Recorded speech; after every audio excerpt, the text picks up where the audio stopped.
Bismillahirrahmanirrahim. Assalamualaikum warahmatullahi wabarakatuh. Bapak, Ibu yang saya hormati, wabil khusus Ibu Dr. Ayu yang saya muliakan, izinkan saya untuk menyampaikan pemaparan. Kali ini saya menyampaikan aplikasi IGOP yang diperkarsai oleh Kementerian Kesehatan Republik Indonesia bekerja sama dengan BUMN, bekerja sama dengan Kominfo, bekerja sama dengan Komite Penanganan COVID-19 dan Pemulihan Ekonomi Nasional Indonesia. Aplikasi ini dinamai Peduli Lindungi. Aplikasi ini memang khusus untuk penanganan masalah COVID-19. Di dalamnya ada berbagai fitur, antara lain adalah pendaftaran vaksin, scan QR kode, teledokter, info penting, diari perjalanan, paspor digital, dan beberapa fitur untuk misalkan mendeteksi pasien COVID. Bapak Ibu yang saya hormati, fitur ini cukup bagus dan diminati masyarakat ya, karena masyarakat harus dipaksa harus mengerti aplikasi ini karena berkaitan dengan misalkan pendaftaran vaksin. Itu biasanya setelah kita vaksin lalu kita masukkan pendaftaran, nanti keluarlah setelah diinput nanti keluar yang disebut sertifikat. Sertifikat sendiri ada dua, yaitu sertifikat vaksin dosis 1 dan sertifikat vaksin dosis 2. Sertifikat ini sangat bermanfaat sekali karena untuk naik KRL, bus trans, pesawat terbang, itu memang harus menunjukkan salah satunya adalah sertifikat vaksin.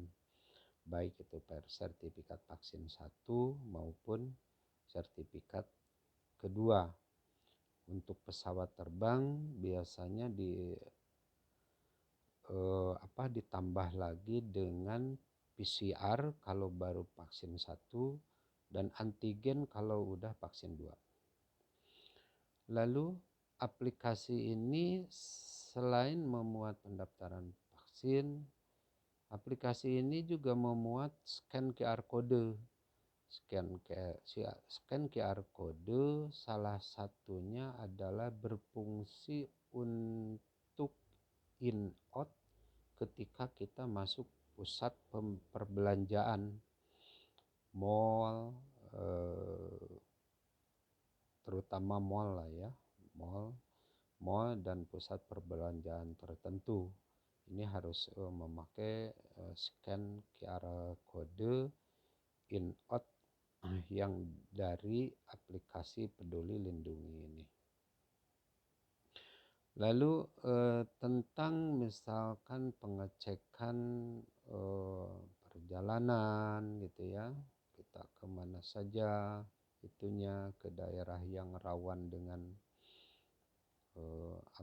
zona merah misalkan, itu ada di dalam diari perjalanan. Ada Ada info penting juga yang lain biasanya yang dikirim di blast ya oleh Kementerian Kesehatan maupun ke penanganan COVID. Jadi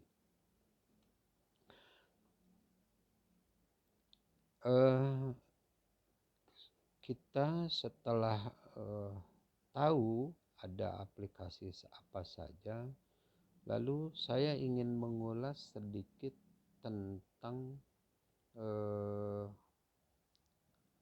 manfaat daripada Peduli Lindungi ini. Sejauh ini memang sangat diperlukan karena beberapa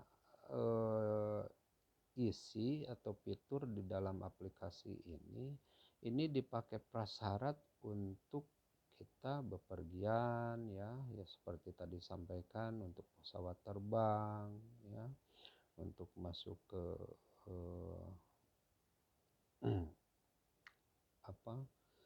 ke mall, ke pusat perbelanjaan gitu kan. Jadi ini fitur bagus sekali, langsung diterima masyarakat karena kebutuhan dan kondisi sekarang, dan cara pengoperasionalnya juga lumayan cukup mudah ya, mudah gitu kan, tidak ribet ininya. Cuman apakah ini nanti akan berlanjut kepada setelah penanganan ini, fitur ini, aplikasi ini, apakah diteruskan atau tidak? Ini kita masih perlu analisa, perlu melihat ke depannya. Tapi kalau menurut saya ini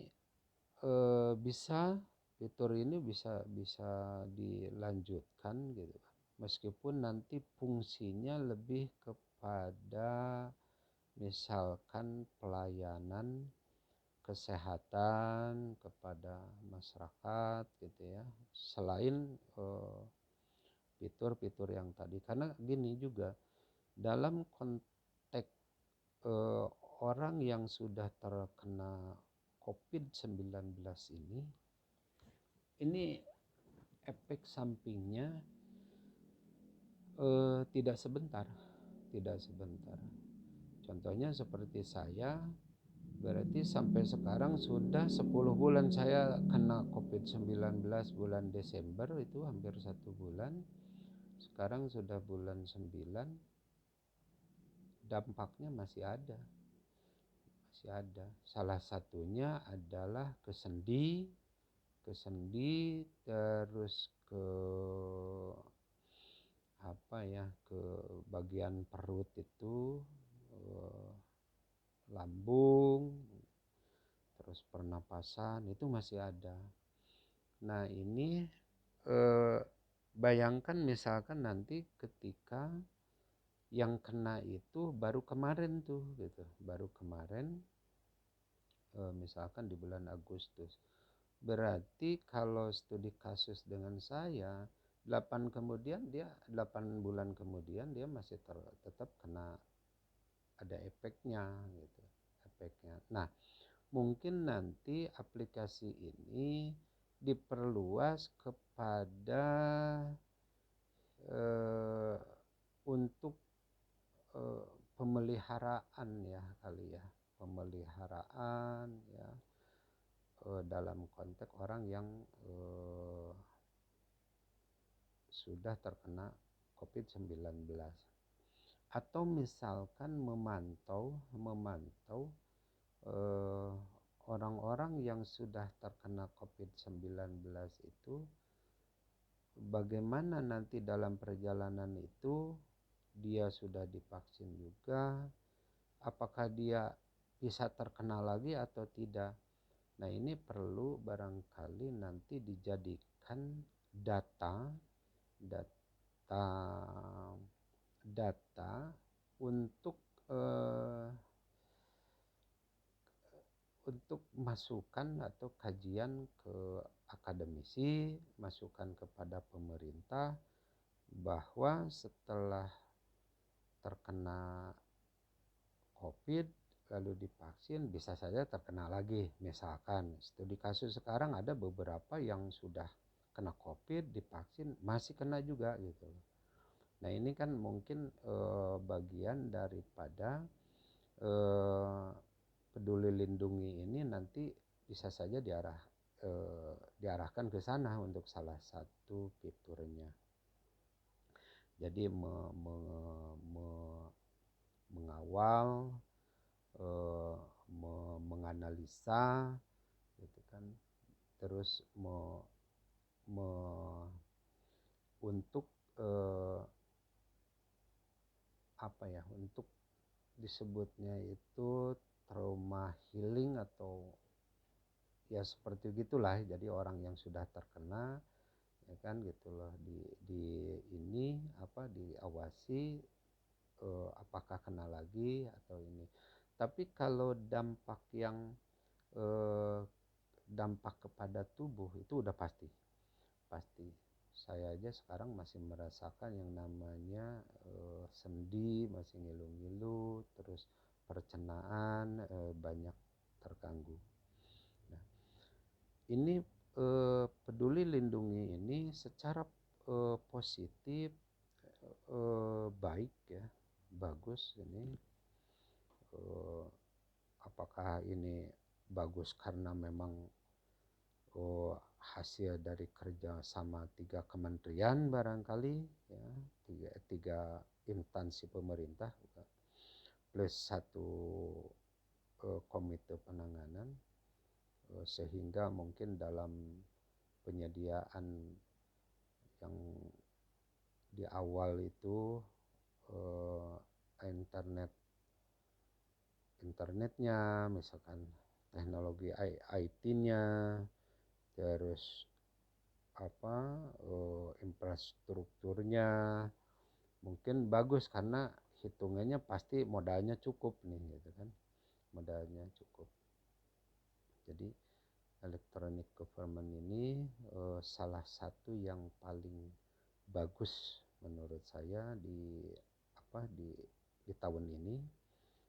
Peduli lindungi ini bagus ya, maksudnya tepat sasaran, efisien gitu kan, efisien dalam pemanfaatannya karena kita hanya tinggal download aplikasi peduli lindungi, kita sudah dapat, lalu kita mengoperasikannya juga mudah gitu ya, sederhana gitu, tidak ribet-ribet dan tepat sasarannya itu seperti kita untuk perjalanan masuk ke ini gitu kan, ke mall itu ada di sini. Bapak Ibu yang saya hormati, secara minus menurut saya sih sangat minim ini. Mudah-mudahan ke depannya dalam konteks pemeliharaan dan penambahan fitur, mudah-mudahan ini lebih ditambah lagi, disesuaikan dengan kebutuhan di zamannya gitu kan. Karena kan nanti kan udah nggak ada lagi pendaftaran vaksin ketika sudah selesai 270 juta rakyat Indonesia, ya berarti kan sudah selesai itu. Karena kan kalau yang bayi baru lahir kan nggak bisa divaksin. Sekarang aja kan vaksin itu baru bisa kepada umur minimal 8 tahun sampai usia lansia. Yang bayi kan belum ada nih vaksin dosis untuk bayi. Bapak Ibu yang saya hormati, kiranya ulasan tentang peduli lindungi ya, saya rasa cukup ya. Kita sebagai masyarakat, berterima kasih kepada pemerintah yang sudah menyediakan aplikasi ini yang di dalam COVID ini di dalam masa-masa pandemi ini benar-benar berguna. Mudah-mudahan ke depan lebih ada inovasi lagi dalam konteks penanganan pasca pandemi COVID. Nah, apakah ini akan ditambah aplikasi ditambah fitur di dalam Peduli Lindungi ini, atau mungkin nanti pemerintah, Kementerian Kesehatan, Kominfo, BUMN dan Komite Penanganan COVID membuat lagi aplikasi e-gov itu kan, yang dalam konteks nya adalah untuk penanganan pasca pandemi. Begitu barangkali Bapak, Ibu, Ibu Dokter Ayu yang saya muliakan. Terima kasih atas kesempatannya, teman-teman yang saya banggakan. Terima kasih atas kesempatan waktunya. Assalamualaikum warahmatullahi wabarakatuh.